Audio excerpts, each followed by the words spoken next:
Hello folks, Wolf and Ninja here, bringing you another nerdy video. Today I'm bringing you another discussion series.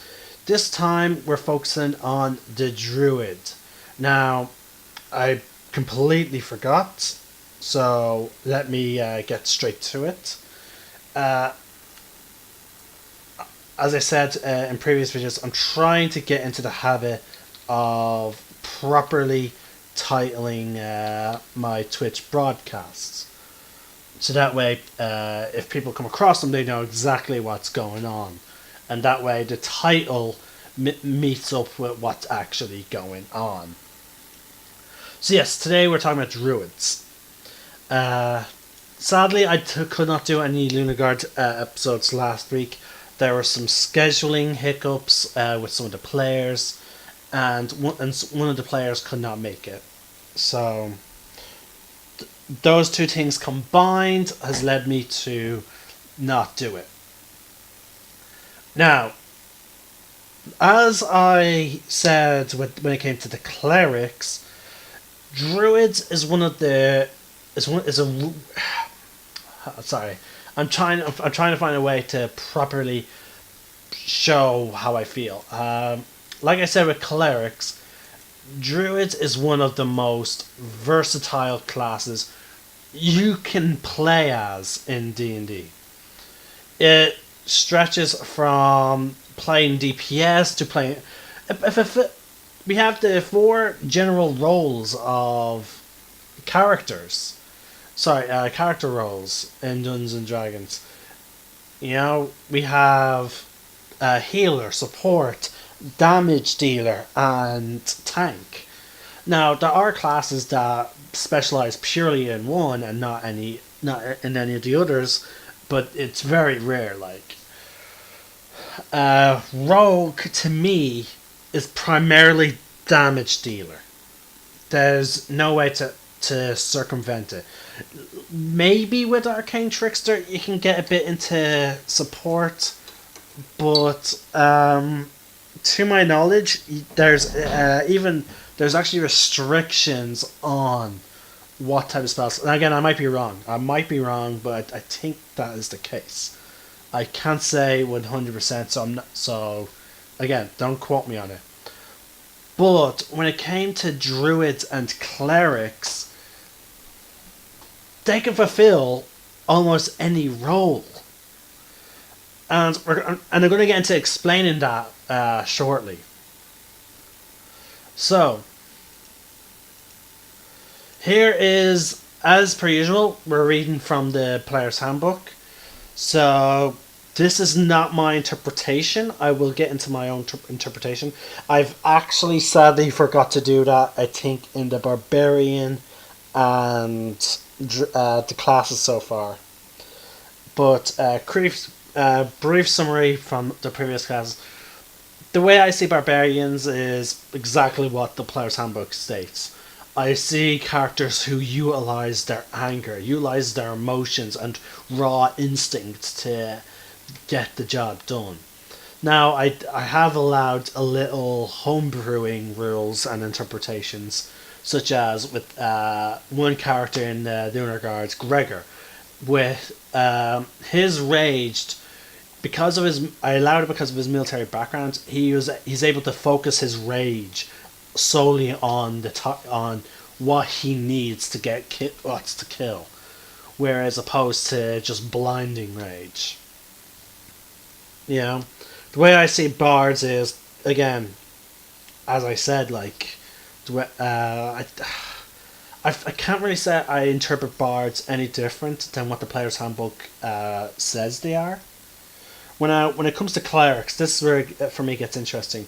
Clerics, there are 2 classes that I find players need to put a lot of focus in. As in, like, they need to know what they're playing as. For example, if someone wanted to play a cleric, I have no problems with people playing clerics, but I've had players who tried to play anti-god, and again, in some cases I allow it. Now, when I say anti-gods, I explain to them, okay, you can play that your character does not approve of any of the gods or does not care for them, but he has to acknowledge their existence because in my world, gods are factual. You know, um, but if you're playing a cleric, if you want to play that type of character, I will ban you from playing a cleric, and that is because, like with the warlock, they're very like what the player's handbook says. Like as you might remember if you saw the previous video, their power comes from their devotion. And this sounds like it's got a big huge tangent, but it is going to play into what I'm going to say about druids. But if you do anything that upsets your deity, oh, I actually did talk about my interpretation that you could lose your powers. But yeah, if you upset your deity, like if you go against their teachings, then you're going to lose your powers. There's no ifs or buts about it. You're devoting yourself to a deity who's giving you this power, and if you end up sort of betraying this deity, like you can't betray a god and expect to get away with it. Now, Druids are like clerics in the sense that they use divine magic, except they worship nature as a whole, as opposed to a singular deity. Now, the way I would rule is, if someone's playing a druid character, but then they started going against nature, just like for example, blatantly burning it down with no probable cause. Now, don't get me wrong, I'm okay with a player playing like a city druid, like a person who has access to druid magic while primarily operating within a city. But like don't like in my world, you don't have to play a druid that is purely out in the wild. But you have to have your character must have a huge respect for nature and try and keep some sort of balance. Like the way I have in the Lunarguard world is there's many different druids who are helping keep a lot of nature around within the city. There's parks. There's parks on floating islands of different ecosystems, and some druids in venturing guilds go up there to pray and to study nature. Like they acclimated to a city life, but they are keeping in touch with what gives them their power. And the biggest is the Forest Guardians, whose, as I described, I'm not sure if it was during the point where I couldn't record, I described that now it's mostly made up of rangers, druids, and barbarians. I wanted that adventuring guild to have a distinct identity, as opposed to some of the other ones I may just name drop, such as the Seven Deadly Sins. I want these ones to have a very unique identity, and that is their house was completely made up of wood. There's like these weird tree archways, there's trees scattered all over the place, and the fact that they used them to keep a lookout, and there's also the animals and all that. I wanted them to have a very unique feel. That they're still in touch with what makes them druids, but they are accustomed to living within a city. That's how I see druids. Like now, again, I have players who I've had players who do not agree with that idea that druids have to be the ones that have to be people who are not big fans of cities, who would rather be far away from them, and that's fair enough.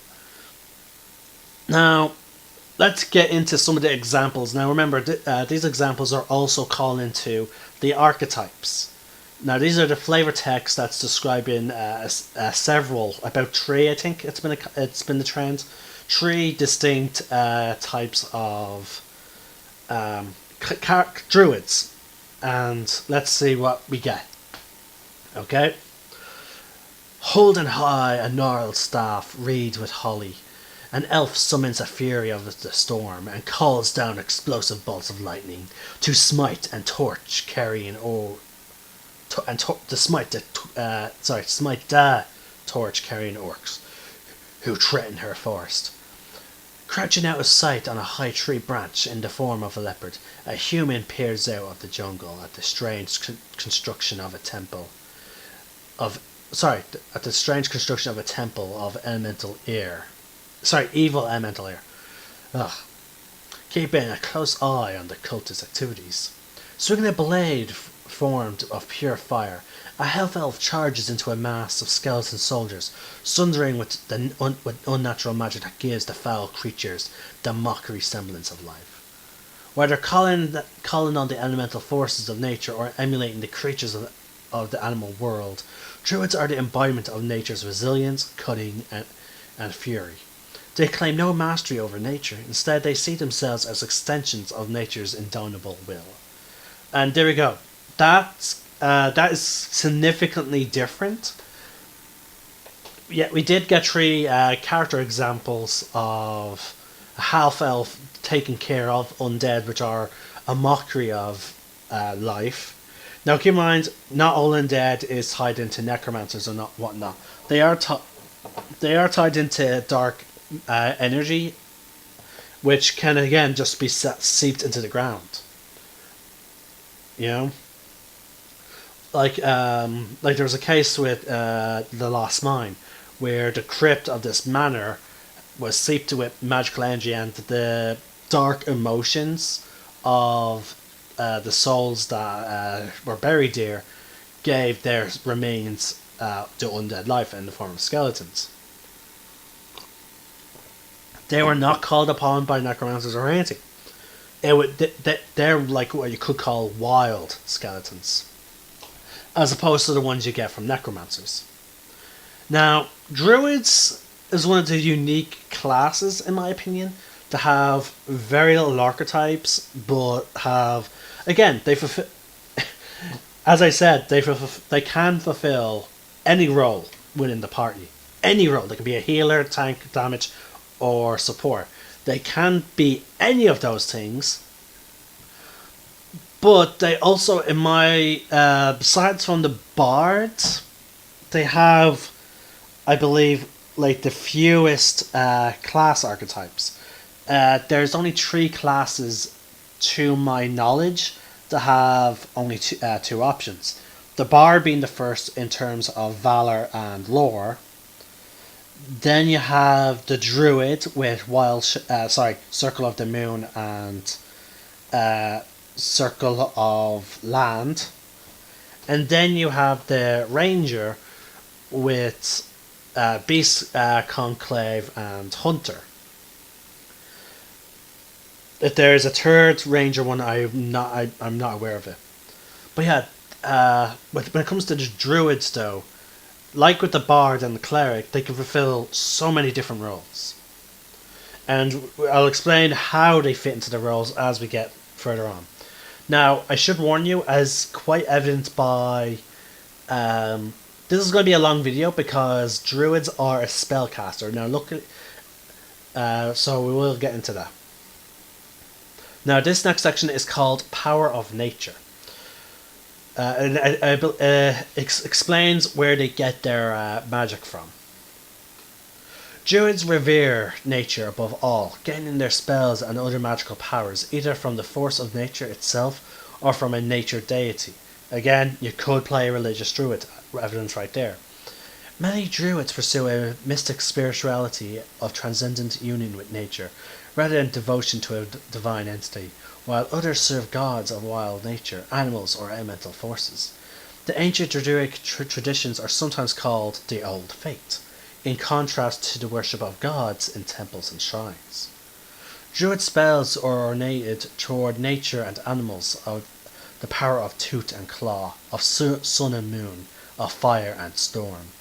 Druids also gain the ability to take on animal forms, and some druids make particular study of this practice, even to the point where they prefer animal form to their natural form. And that is to hint at the 2 archetypes. Now, this next section is called Preserve the Balance, and it's it goes on to 2 pages, so there will be a slight delay. I'll quickly read out the first 2 lines, and then give me a sec as I change the page. For druids, nature exists in a perpetual balance. The 4 elements make up the world: air, earth, fire, and water must remain in equilibrium. If one element were to gain power over the others, the world could be destroyed. drawn into one of the elemental planes and broken apart in into its component elements. Thus, Druids oppose the cults of elemental evil and others who promote one element to the exclusion of others. Druids are also concerned with the delicate ecological balance that sustains plant and animal life, and the need for civilized folk to live in harmony with nature, not in opposition to it. Druids accept that which is cruel in nature, and they hate which is unnatural, including apparitions such as beholders and mind flayers, and undead such as zombies and vampires. Druids sometimes lead raids against such creatures, especially when the monsters encroach on the Druid's territory. Druids are often found guarding sacred sites or watching over regions of unspoiled nature, but when a significant danger arises threatening nature's balance or the lands they protect, Druids take on a more active roles in combating the threat as adventurers. Now, that is it for the lore section. We're now going to go into creating a Druid, some tips about backstory and whatnot. We'll then also go into the quick build, and then we'll get into the mechanics. Now, but before that, we will cover the table, folks. This is what.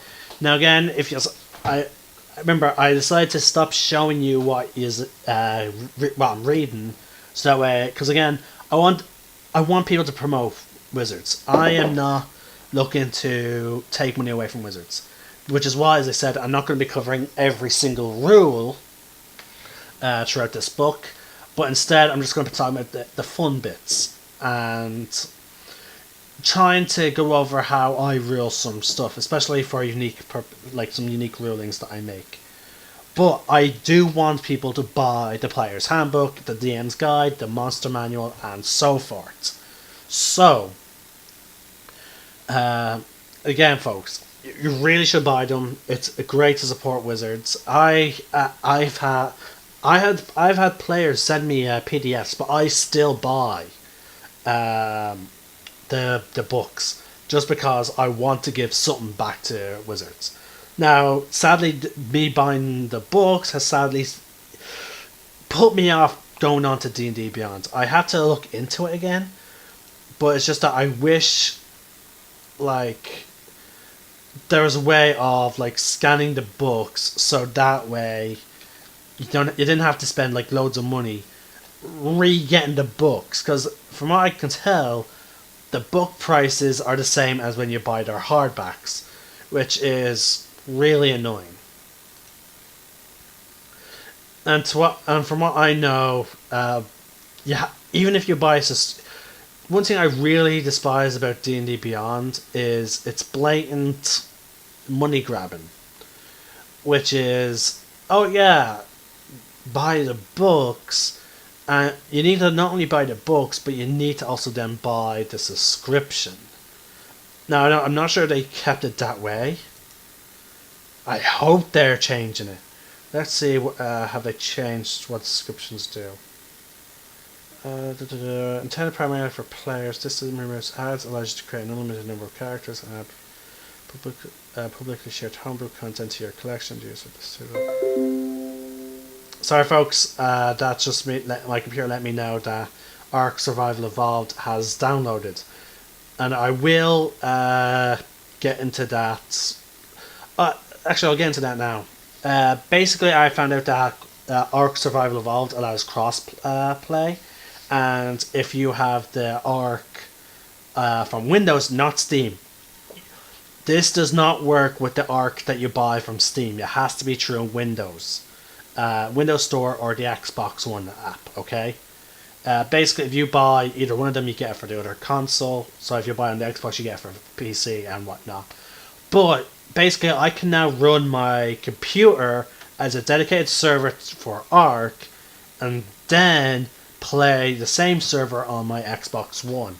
Basically, meaning that I no longer need to have two Xboxes to run a dedicated server while still playing it. So yeah, benefits of here. Okay, yeah. See, this is where it's a big no for me.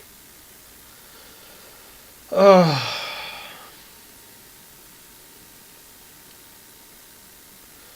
sorry. It's just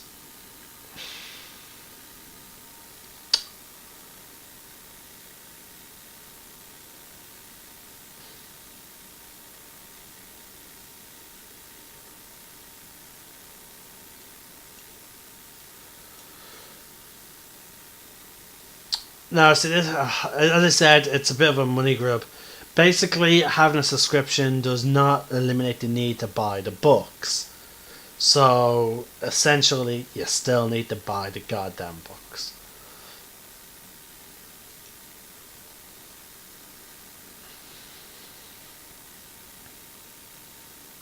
But anyway, I'll go over. I'm gonna do a full-on review of D&D Beyond and how I feel about it. But anyway, back to Druid. So here's the table for the Druid, right, folks?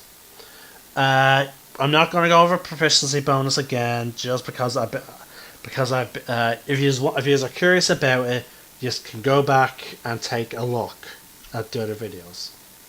So it's just that it's the same thing for every class, and it gets repetitive, you know. Okay, your first features for first level is Druidic and Spellcasting. Now, actually, no, I'm going to skip the feature because we'll get into them as I'm reading them out during the mechanics section. So, skipping that, we're going straight into the magic, as per usual. Now, your cantrips for a Druid. You start off with 2. You get 1 new cantrip at level 4. And then you get... Hold on, folks.